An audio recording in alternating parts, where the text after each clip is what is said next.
Bonjour Olivier, Boker Tov, et on commence avec ces tensions dans le sud d'Israël. Plusieurs tirs de roquettes interceptés cette nuit et sur plusieurs localités. Boker Tov, Ilana, en effet, les sirènes d'alarme ont retenti 3 fois cette nuit dans le sud d'Israël. Les roquettes qui étaient dirigées vers la ville d'Ashkelon en particulier et qui ont été interceptées par le système du dôme de fer. Ces tirs de roquettes ont provoqué une réaction israélienne. Et dans la nuit, l'armée israélienne a bombardé une usine de fabrication de roquettes qui se trouve dans le nord de la bande de Gaza. La ville d'Ashkelon, qui se préparait à une nuit tendue, avait annoncé déjà hier soir l'ouverture des abris municipaux et avait demandé aux habitants de la ville d'être vigilants. Et puis une tension, on l'imagine, conséquence, Olivier, de l'opération antiterroriste israélienne réalisée hier dans la ville de Jenin. Totalement, il y a une opération qui a été lancée pour appréhender une cellule terroriste du djihad islamique sur la base de renseignements fournis par l'agence de sécurité, le Shin Bet. L'armée a déclaré avoir déjoué un attentat de grande envergure. 10 Palestiniens, dont 8 terroristes, ont été tués au cours de cette opération réalisée par une unité spéciale de Tsahal. Et en plein jour, le fait justement que cette opération ait eu lieu dans la journée et non en pleine nuit laisse à penser que la cellule était sur le point de réaliser des attentats terroristes dans le pays d'Israël.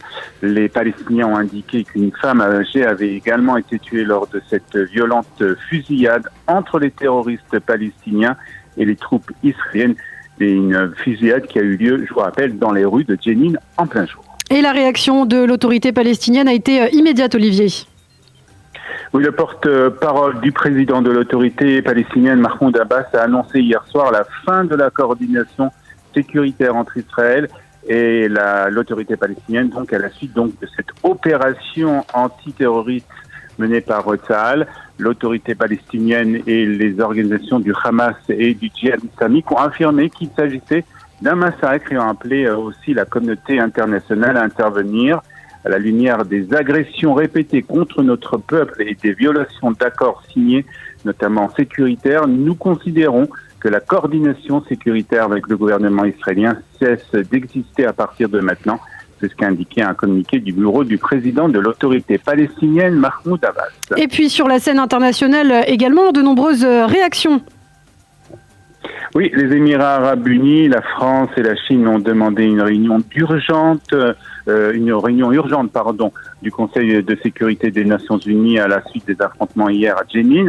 Les Émirats arabes unis ont, eux, demandé à entendre le diplomate norvégien à l'ONU, qui est aussi coordinateur spécial des Nations unies pour le processus de paix au Moyen-Orient sur les derniers développements entre Israël et les Palestiniens. Et puis l'Arabie saoudite a fermement condamné l'attaque israélienne à Jenin. Et quant au département d'État américain, il a appelé à la fin des violences en Judée-Samarie.